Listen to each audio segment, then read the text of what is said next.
A little bird. One sunny afternoon, Emma saw a little bird with a hurt wing near her window. The bird chirped softly, unable to fly. Emma carefully picked it up and made a cozy little nest in a box. She fed it crumbs and water every day.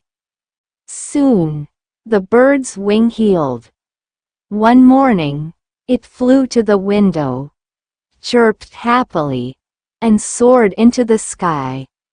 Emma smiled, knowing her care had made a difference. A little compassion can go a long way. Did you enjoy this heartwarming story? Keep practicing your English with this and learn something new every day. Don't forget to like, share, and subscribe.